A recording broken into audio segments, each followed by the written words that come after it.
हाय पिलामाने welcome back to my channel. आज आम डिस्कसन करवा third semester ethics and value जहाँकि परीक्षा पे बहु उपयोगी। तो रही child marriage refers to the practice of marrying children typically under the age of 18 often within their consent।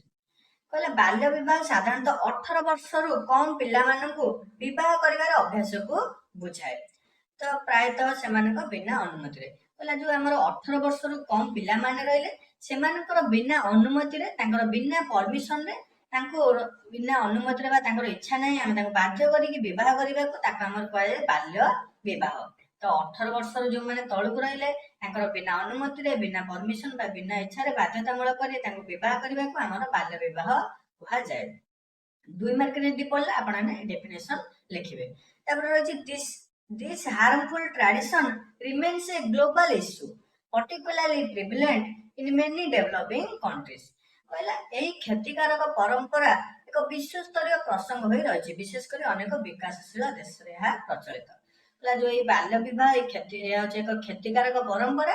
ଏହା ଆମର ବିଭିନ୍ନ ବିଶ୍ୱ ସ୍ତରରେ ପ୍ରସଙ୍ଗ ଗୋଟେ ମୁଖ୍ୟ ବିଷୟ ହୋଇ ସୃଷ୍ଟି ହୋଇଛି ବା ମୁଖ୍ୟ ସମସ୍ୟା ହୋଇ ସୃଷ୍ଟି ହୋଇଛି। ବିଭିନ୍ନ ଯୋଉ ବିକାଶଶୀଳ ଦେଶ ମାନେ ରହିଲେ ସେଇ ଦେଶରେ ମଧ୍ୟ ଏହି ପ୍ରଥା ଆମର ପ୍ରଚଳିତ ରହିଛି। ତାପରେ ରହିଛି child marriage has a severe consequence for young girls as they are forced into adult responsibilities including motherhood before they are physically, emotionally and psychologically prepared। It deprives them of education, limiting their potential and perpetuating cycle of poverty। କହିଲା ଛୋଟ ଝିଅ ମାନଙ୍କ ପାଇଁ ବାଲ୍ୟ ବିବାହର ଘୋର ପରିଣାମ ରହିଛି। ତ ଯୋଉ ଯୋଉ ଝିଅ ମାନେ ବାଲ୍ୟ ବିବାହ ତାଙ୍କୁ କରାଯାଇଥାଏ ଯୋଉ ଛୋଟ ଝିଅ ମାନେ ରହିଲେ ତାଙ୍କ ପାଇଁ ବାଲ୍ୟ ବିବାହ ହଉଛି ଘୋର ପରିଣାମ ରହିଛି ବା ବାଲ୍ୟ ବିବାହ ଦ୍ୱାରା ସେମାନେ ବିଭିନ୍ନ ସମସ୍ୟା ସମ୍ମୁଖୀନ ହୋଇଥାନ୍ତି। କି କଣ କଣ ସେ ସମସ୍ୟା ଯେହେତୁ ସେମାନେ ଶାରୀରିକ ଭାବେ ଭାବପ୍ରବଣ ଏବଂ ମାନସିକ ସ୍ତରରେ ପ୍ରସ୍ତୁତ ହୋଇନଥାନ୍ତି ତେଣୁ ମାତୃତ୍ୱ ସମେତ ବୟସ୍କ ଦାୟିତ୍ୱରେ ବାଧ୍ୟ ହୋଇଥାନ୍ତି। ତ ମାତୃତ୍ୱ ସମେତ ଆଉ ବିଭିନ୍ନ ଯୋଉ ତାଙ୍କର ବିଭିନ୍ନ ପ୍ରକାର ଦାୟିତ୍ୱ ରହିଛି ଘର କାମ ହଉ ବିଭିନ୍ନ ପ୍ରକାର ଯୋଉ ଦାୟିତ୍ୱ ରହିଛି ସେ ଦାୟିତ୍ୱକୁ ସେମାନେ କରିବାକୁ ବାଧ୍ୟ ହୋଇଥାନ୍ତି। ଏହା ସେମାନଙ୍କୁ ଶିକ୍ଷାରୁ ବଞ୍ଚିତ କରିଥାଏ। ଯୋଉ ଆପଣଙ୍କ ବିଭିନ୍ନ ଦାୟିତ୍ୱ ରହିଲା ଏବଂ ମାତୃତ୍ୱ ଗ୍ରହଣ କରିଥାନ୍ତି ଯାହା ଦ୍ୱାରା ସେମାନେ ଶିକ୍ଷା ପାଠ ପଢି ପାରନ୍ତି ନାହିଁ ଶିକ୍ଷାରୁ ମଧ୍ୟ ବଞ୍ଚିତ ହୋଇଥାନ୍ତି।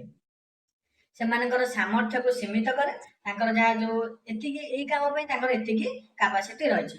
ତ ସେମାନେ ଯେହେତୁ ତାଙ୍କର ଦାୟିତ୍ୱ ଅଧିକ ଥାଏ ଯେହେତୁ ସେମାନେ ବିବାହ କରିକି ଅନ୍ୟ ଘରକୁ ଯାଇଥାନ୍ତି ଏବଂ ତାଙ୍କର କାର୍ଯ୍ୟ ମଧ୍ୟ ବଢିଥାଏ। ତ ଦାୟିତ୍ୱ ଅନୁସାରେ ଯେତିକି ତାଙ୍କର ସାମର୍ଥ୍ୟ ସେତିକି ସାମର୍ଥ୍ୟ ଅନୁସାରେ ଯେହେତୁ ସେମାନେ କାର୍ଯ୍ୟ କରିଥାନ୍ତି ସେମାନେ ବିଭିନ୍ନ ଅସୁବିଧାର ସମ୍ମୁଖୀନ ହୋଇଥାନ୍ତି ତାଙ୍କର ସ୍ୱାସ୍ଥ୍ୟ ଅବସ୍ଥାରେ ଆପଣଙ୍କର ପ୍ରୋବ୍ଲେମ ହୋଇଥାଏ।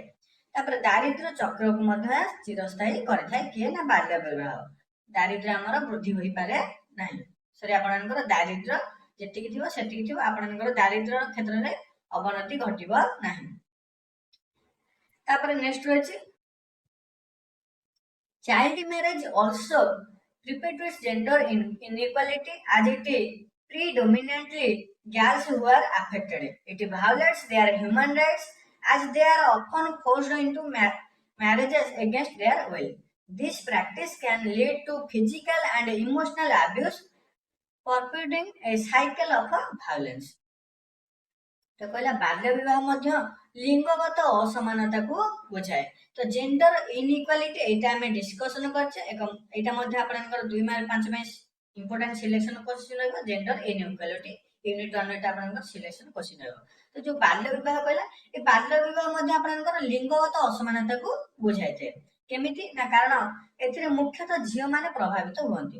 ତ ଏଇ ଯୋଉ ବାଲ୍ୟ ବିବାହ ହୋଇଥାଏ ଏଥିରେ ଆମର ଝିଅ ମାନେ ଅଧିକ ପ୍ରଭାବିତ ହୋଇଥାନ୍ତି। କେମିତି ହୋଇଥାନ୍ତି ଆମେ ପ୍ରିଭିୟସଲି ଡିସ୍କସନ କଲେ ସେମାନେ ମାତୃତ୍ୱ ଗ୍ରହଣ କରିଥାନ୍ତି ବିଭିନ୍ନ ପରିବାରର ବିଭିନ୍ନ କାର୍ଯ୍ୟ କରିଥାନ୍ତି ତାଙ୍କର ଶିକ୍ଷା କ୍ଷେତ୍ରରେ ହାନି ଘଟିଥାଏ। ତେଣୁ ବାଲ୍ୟ ବିବାହରେ ଆମର ଅଧିକ ଝିଅ ମାନେ ପ୍ରଭାବିତ ହୋଇଥାନ୍ତି ତେଣୁ ଏହାକୁ ଏଠି କୁହାହେଲା ଯେ ଲିଙ୍ଗଗତ ଅସମାନତାକୁ ଏହା ବୁଝାଇଥାଏ। ତାପରେ ଏହା ସେମାନଙ୍କର ମାନବିକ ଅଧିକାର ଉଲ୍ଲଂଘନ କରେ। ତ ଏହା ତାଙ୍କର ମାନବିକ ଅଧିକାର ଉଲ୍ଲଂଘନ କରେ କେମିତି ନା ତାଙ୍କର ଯାହା ବି ଅଧିକାର ରହିଛି ଶିକ୍ଷା ଗ୍ରହଣ ତାପରେ ବିଭିନ୍ନ ଏଇ କାମ ସେମାନେ କରିପାରିବେ ଏଇ କାମ କରିପାରିବେନି ତ ତାଙ୍କର ବିଭିନ୍ନ ଅଧିକାର ସେମାନେ ଏହା ଉଲ୍ଲଂଘନ କରିଥାଏ କିଏ ନା ଚାଇଲ୍ଡ ମ୍ୟାରେଜ ବା ବାଲ୍ୟ ବିବାହ। କାରଣ ସେମାନେ ପ୍ରାୟତଃ ନିଜ ଇଚ୍ଛା ବିରୁଦ୍ଧରେ ବିବାହ କରିବାକୁ ବାଧ୍ୟ ହୁଅନ୍ତି। ତ ସେମାନେ ଇଚ୍ଛା ତାଙ୍କର ନଥାଏ ବିବାହ କରିବାକୁ, ତେଣୁ ତାଙ୍କୁ ବାଧ୍ୟ କରାଇଥାଏ, ତେଣୁ ସେମାନେ ଇଚ୍ଛା ବିରୁଦ୍ଧରେ ବିବାହ କରିଥାନ୍ତି। ତେଣୁ ଏହା ତାଙ୍କର ଗୋଟେ ମାନବିକ ଅଧିକାର ଉଲ୍ଲଂଘନ କରିଥାଏ। ତାପରେ ଏହି ଅଭ୍ୟାସ ହିଂସା ଚକ୍ରକୁ ଚିରସ୍ଥାୟୀ କରି ଶାରୀରିକ ଏବଂ ଭାବପ୍ରବଣ ଶୋଷଣର କାରଣ ହୋଇଥାଏ।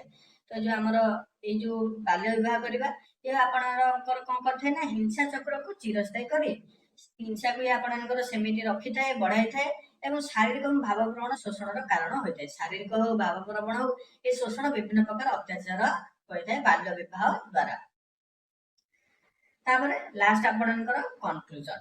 ତ ଏଇଠି ଆମର ଦେଖିଲେ ଚାଇଲ୍ଡ ମ୍ୟାରେଜ କଣ, ଚାଇଲ୍ଡ ମ୍ୟାରେଜ ଦ୍ୱାରା କଣ କଣ ସବୁ ଅସୁବିଧା ହୋଇଥାଏ। ତାପରେ କନକ୍ଲୁଜନରେ କଣ ରହିଛି ନା efforts to combat child marriage involve legal reforms, raising awareness and promoting education especially for girls.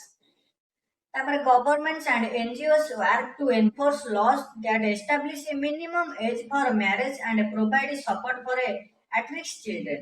By addressing the root causes of child marriage, we can protect the rights and future of young girls, helping them lead healthier, more empowered lives. ଓଡ଼ିଆଟା କଣ ନା ଯୋଉ ବାଲ୍ୟ ବିବାହକୁ ମୁକାବିଲା କରିବା ପାଇଁ ବା ବାଲ୍ୟ ବିବାହକୁ କିପରି ରୋକାଯାଇ ପାରିବ, ସେଥିପାଇଁ ବିଭିନ୍ନ ଆଇନଗତ ସଂସ୍କାର, ସଚେତନତା ସୃଷ୍ଟି, ଶିକ୍ଷାକୁ ପ୍ରୋତ୍ସାହିତ କରିଥାଏ, ବିଶେଷ କରି ବାଳିକା ମାନଙ୍କ ପାଇଁ।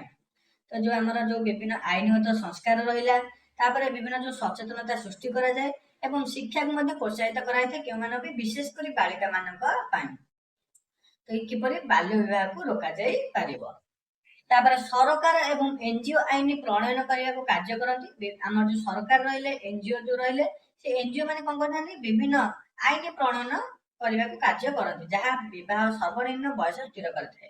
ତ ଯୋଉ ଏନଜିଓ ରହିଲେ, ସରକାର ରହିଲେ, ଏମାନେ କଣ କରିଥାନ୍ତି ବିଭିନ୍ନ ଆମର ଆଇନ ପ୍ରଣୟନ କରିଥାନ୍ତି ଏବଂ ବିବାହର ସର୍ବନିମ୍ନ ବୟସ ଏତିକି ବର୍ଷରୁ ଆପଣମାନେ ପୂର୍ବରୁ ବିବାହ କରିପାରିବେ ନାହିଁ, ୟାକୁ କିଏ ସ୍ଥିର କରିଥାନ୍ତି ନା ଏନଜିଓ ଏବଂ ସରକାର ସ୍ଥିର କରିଥାନ୍ତି।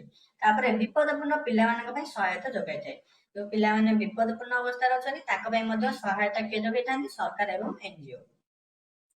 ତାପରେ ବାଲ୍ୟ ବିବାହର ମୂଳ କାରଣ ଗୁଡ଼ିକୁ ସମାଧାନ କରି ଆମେ ଯୁବକ ଯୁବତୀଙ୍କ ଅଧିକାର ଓ ଭବିଷ୍ୟତକୁ ସୁରକ୍ଷା ଦେଇପାରିବା। ଯୋଉ ବାଲ୍ୟ ବିବାହ ହେଉଛି, ସେ ବାଲ୍ୟ ବିବାହ କଣ ପାଇଁ ହେଉଛି, ସେଇ କାରଣଟାକୁ ଆମେ ସମାଧାନ କରିବା, ଯାହାଦ୍ୱାରା ଯୋଉ ଯୁବକ ଯୁବତୀଙ୍କୁ ବାଲ୍ୟ ବିବାହ କରାଯାଏ ତାଙ୍କର ଆମେ ଭବିଷ୍ୟତକୁ ସୁରକ୍ଷା ଦେଇପାରିବା, ଅଧିକାରକୁ ସୁରକ୍ଷା ଦେଇପାରିବା ଏବଂ ସେମାନଙ୍କୁ ସୁସ୍ଥ ଅଧିକ ସଶକ୍ତ ଜୀବନ ଯାପନ କରିବାରେ ସାହାଯ୍ୟ କରିପାରିବା।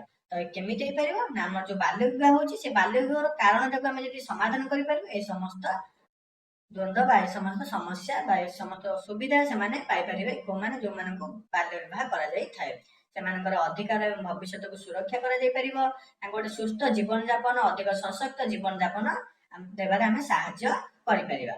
ତ ଏଇସବୁ ପଦକ୍ଷେପ ଦ୍ୱାରା ଆମର ବାଲ୍ୟ ବିବାହକୁ ରୋକାଯାଇ ପାରିବ। ତ ଆମେ ଏଥିରେ ଡିସ୍କସନ କଲେ କନକ୍ଲୁଜନରେ ବାଲ୍ୟ ବିବାହକୁ କିପରି ରୋକାଯାଇ ପାରିବ, ତାପରେ ଆମେ ଡିସ୍କସନ କଲେ ଯେ ବାଲ୍ୟ ବିବାହ ଦ୍ୱାରା କଣ କଣ ସବୁ ଅସୁବିଧା ହୋଇଥାଏ, ତାପରେ ଆମେ ଡିସ୍କସନ କଲେ ବାଲ୍ୟ ବିବାହ କଣ। ଏକ ମୋଷ୍ଟ ଇମ୍ପୋର୍ଟାଣ୍ଟ ସିଲେକ୍ଟେଡ କ୍ୱେଶ୍ଚିନ୍ ରହିବ 2 ଏବଂ 5 ମାର୍କ ପାଇଁ। ଆପଣ ଯଦି ଆମେ ଯାହା ବି ଡିସ୍କସନ ହେଲା ତାକୁ ଯଦି ଆପଣ ଲେଖୁଛନ୍ତି, ନିଶ୍ଚୟ ଆପଣଙ୍କୁ ଏକ୍ସାମରେ ଭଲ ମାର୍କ ମିଳିବ। ତ କ୍ଲାସକୁ 2-3 ଥର ଦେଖିନେବେ ଏବଂ ଯାହା ସବୁ ଡିସ୍କସନ ହେଲା ତାକୁ ଆପଣ ନୋଟ୍ କରିକି ଲେଖିଦେବେ, ଯାହାଦ୍ୱାରା ଆପଣଙ୍କର କୌଣସି ବି ଡାଉଟ୍ ରହିବନି, ଏକ୍ସାମରେ ଆପଣଙ୍କୁ ଘୋଷିକି ଯିବାକୁ ପଡ଼ିବନି, ଆପଣମାନେ ସହଜରେ ଯାହା କ୍ଲାସକୁ ଦେଖିବେ, ବୁଝିଗଲା ପରେ ଆପଣମାନେ ସହଜରେ ଏକ୍ସାମରେ ଆପଣମାନେ ଲେଖିପାରିବେ। ତ କ୍ଲାସକୁ 2-3 ଥର ଲେଖିଦେବେ ଏବଂ ଭିଡ଼ିଓଟାକୁ 2-3 ଥର ଦେଖିଦେବେ ଏବଂ 2-3 ଥର ମଧ୍ୟ ଲେଖିଦେବେ, ଯାହାଦ୍ୱାରା ଆପଣଙ୍କର ଆଉ ଘୋଷିବାକୁ ପଡ଼ିବ ନାହିଁ। ତ ଇଏ ଥିଲା ଆମର ବାଲ୍ୟ ବିବାହ, ଚାଇଲ୍ଡ ମ୍ୟାରେଜ। ନେକ୍ସଟ କ୍ଲାସରେ ଆଉ ମଧ୍ୟ ଆମର ଯାହା ସବୁ ସିଲେକ୍ସନ କ୍ୱେଶ୍ଚିନ୍ ଆମ ଚ୍ୟାନେଲରେ ଡିସ୍କସନ ହେଉଛି, ତ କୌଣସି ବି କ୍ଲାସ ଆପଣମାନେ ମିସ୍ କରିବେ ନାହିଁ। ଯେତେକ ଆମର ପ୍ଲେଲିଷ୍ଟ ଅଛି ଡେସ୍କ୍ରିପସନକୁ ଯିବେ, ଏଥିକ୍ସ ଆଣ୍ଡ ଭ୍ୟାଲୁଜ ଫାର୍ଷ୍ଟ ସେମିଷ୍ଟାର, ସେଇ ପ୍ଲେଲିଷ୍ଟରେ ଆପଣଙ୍କୁ ଯେତୋଟି କ୍ଲାସ ଅଛି ସବୁତକ କ୍ଲାସ ଆପଣମାନେ ଦେଖିବେ, କ୍ୱେଶ୍ଚିନ୍ ପେପର ମଧ୍ୟ ଦେଖିବେ, ଯାହାଦ୍ୱାରା ଏକ୍ସାମରେ ଆପଣମାନେ ଭଲ ମାର୍କ ସ୍କୋର କରିପାରିବେ। ତ ଯଦି ଭିଡ଼ିଓଟି ଆପଣଙ୍କ ପାଇଁ କିଛି ହେଲ୍ପଫୁଲ ରହିଛି, ଭିଡ଼ିଓଟି ଆପଣମାନେ ବୁଝିପାରୁଛନ୍ତି, ଭଲ ଲାଗିଛି, ତେବେ ଭିଡ଼ିଓଟିକୁ ଆପଣମାନେ ନିଶ୍ଚୟ ଗୋଟେ ଲାଇକ୍ କରିଦେବେ, ଯାହାଦ୍ୱାରା ମୋତେ ମଧ୍ୟ ମୋଟିଭେସନ ମିଳିବ ଆପଣଙ୍କୁ ଡେଲି କ୍ଲାସ କରିବାକୁ। ଏବଂ ଯେତୋଟି ଆପଣଙ୍କ ସାଙ୍ଗମାନେ ରହିଲେ, ଯେତୋଟି ଆପଣଙ୍କର +3 ସାଙ୍ଗମାନେ ରହିଲେ, ତାଙ୍କ ପାଖକୁ ଭିଡ଼ିଓଟି ନିଶ୍ଚୟ ସେୟାର କରିଦେବେ, ଯାହାଦ୍ୱାରା ସେମାନେ ମଧ୍ୟ ଇମ୍ପୋର୍ଟାଣ୍ଟ କ୍ଲାସ କରିପାରିବେ। ଏବଂ ଚ୍ୟାନେଲକୁ ଯଦି ଆପଣମାନେ ଏପର୍ଯ୍ୟନ୍ତ ସବସ୍କ୍ରାଇବ କରିନାହାନ୍ତି, ତେବେ ଚ୍ୟାନେଲକୁ ସବସ୍କ୍ରାଇବ କରି ଅଲ୍ ନୋଟିଫିକେସନକୁ ଅନ୍ କରିଦିଅନ୍ତୁ, ଯାହାଦ୍ୱାରା ଆଗକୁ ଏଇଭଳି +3 ଅଲ୍ ସେମିଷ୍ଟର କ୍ଲାସ ଗୁଡ଼ିକ, ଇମ୍ପୋର୍ଟାଣ୍ଟ ଇନଫର୍ମେସନ ଅପଡେଟ୍ ଗୁଡ଼ିକ ଆପଣମାନଙ୍କ ପାଖରେ ସର୍ବପ୍ରଥମେ ପହଞ୍ଚାଯିବ। ତ ଫ୍ରେଣ୍ଡସ୍ ଭିଡ଼ିଓଟି ଏଇଠି ରଖିବା। ଧନ୍ୟବାଦ।